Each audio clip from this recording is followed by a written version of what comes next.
দীর্ঘ ১৫ মাস এই দীর্ঘ সময় ধরে দেশের রাজপথে অলি গলিতে সাধারণ মানুষের আস্থার প্রতীক হয়েছিল বাংলাদেশ সেনাবাহিনী। কিন্তু এবার সময় হচ্ছে ঘরে ফেরার। মাঠ পর্যায় থেকে সেনাবাহিনীর সদস্যদের ব্যারাকে ফিরিয়ে নেওয়ার প্রক্রিয়া শুরু হয়েছে। কিন্তু প্রশ্ন হলো, দেশের আইনশৃঙ্খলা পরিস্থিতি কি এখন পুরোপুরি স্বাভাবিক? নির্বাচন কড়া নাড়ছে দরজায়। পুলিশ এখনও পুরোপুরি সক্রিয় নয়, তার উপর অবৈধ অস্ত্রের ঝনঝনানি। ঠিক এই মুহূর্তে সেনাবাহিনী ব্যারাকে ফিরলে দেশের পরিস্থিতি আসলে কোন দিকে মোড় নেবে? সম্প্রতি সেনা সদর থেকে একটি গুরুত্বপূর্ণ বার্তা এসেছে। মাঠ পর্যায় থেকে প্রায় ৫০% সেনা সদস্য প্রত্যাহারের বিষয়ে সরকারি নির্দেশনা পাওয়া গেছে। সেনাপ্রধান স্পষ্ট করেই বলেছেন তারা সেখান থেকে চলে আসবেন। তবে এই ফিরে যাওয়াটা কেবল একটি রুটিন ওয়ার্ক নয়, এর পেছনে রয়েছে সেনাবাহিনীর নিজস্ব কিছু বাস্তবিক সীমাবদ্ধতা। টানা ১৫ মাস ব্যারাকের বাইরে থাকায় সেনাবাহিনীর নিয়মিত প্রশিক্ষণ কার্যক্রমে বড় ধরনের ব্যাঘাত ঘটছে। সেনা সদরের মতে নির্বাচনের পরেও যদি তাদের মাঠে থাকতে হয়, তবে একটি পেশাদার বাহিনী হিসেবে তাদের সক্ষমতা ধরে রাখা চ্যালেঞ্জিং হয়ে দাঁড়াবে। তাই প্রশিক্ষণে ফিরতেই এই ব্যারাকে ফেরার তোড়জোড়।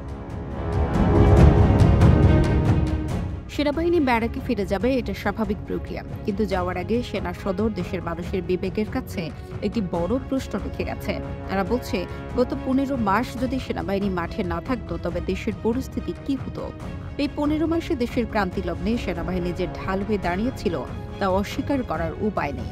কিন্তু এখন যখন তারা সরে যাওয়ার প্রস্তুতি নিচ্ছে, তখন সাধারণ মানুষের মনে নতুন করে শঙ্কা দানা বাঁধছে। সেনা সদরের এই প্রশ্নটি বুঝিয়ে দেয় যে পরিস্থিতি এখনও পুরোপুরি ঝুঁকিমুক্ত নয়।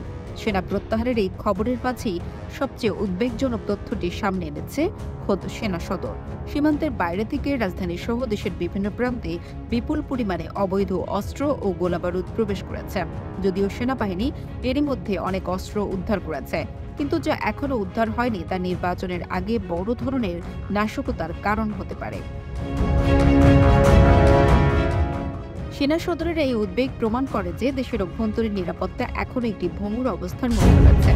অস্ত্রধারীরা ঘাপটি মেরে আছে। এমন অবস্থায় মাঠ থেকে লক্ষ্য সরে গেলে এই অবৈধ অস্ত্রগুলো ফের গর্জে উঠবে না। নির্বাচন যত ঘনিয়ে আসছে, রাজনৈতিক উত্তাপ ততই বাড়ছে। একদিকে মাঠ গরম করছে আওয়ামী লীগ, অন্যদিকে দেশের আইনশৃঙ্খলা রক্ষায় যাদের মূল ভূমিকা পালন করার কথা, সেই পুলিশ বাহিনী এখনো পুরোপুরি অ্যাক্টিভ বা অনেকে জনগণের রাস্তার সংকট পায়।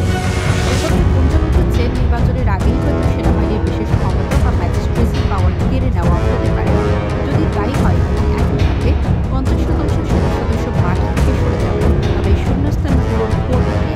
পুলিশকে প্রস্তুত এই বিশাল রাজনৈতিক ধাক্কা সামলাতে, নাকি আমরা আবারও সংঘাতময় দিনগুলোর দিকে এগিয়ে যাচ্ছি?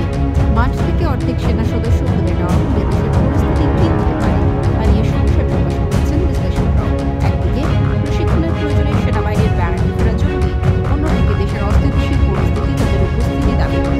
এই দ্বিমুখী সংকটে সাধারণ মানুষের কি কর্তব্য দেব? নিরাপত্তা ও শৃঙ্খলার এই সমীকরণ মেলাতে হিমশিম খাচ্ছে সবাই। সেনাবাহিনী ব্যারাকে ফিরতে তাদের প্রশিক্ষণের এটাই একটি স্বাধীন দেশের কাম্য। কিন্তু প্রশ্ন হলো, তাদের রেখে যাওয়া শূন্যস্থান পূরণ করার মতো সক্ষমতা কি আমাদের সিভিল প্রশাসনের তৈরি হয়েছে? অবৈধ অস্ত্র আর রাজনৈতিক অস্থিরতার এই সময়ে সেনাবাহিনীর প্রস্থান কি স্বস্তির হবে, নাকি নতুন কোনো সংকটের জন্ম দেবে?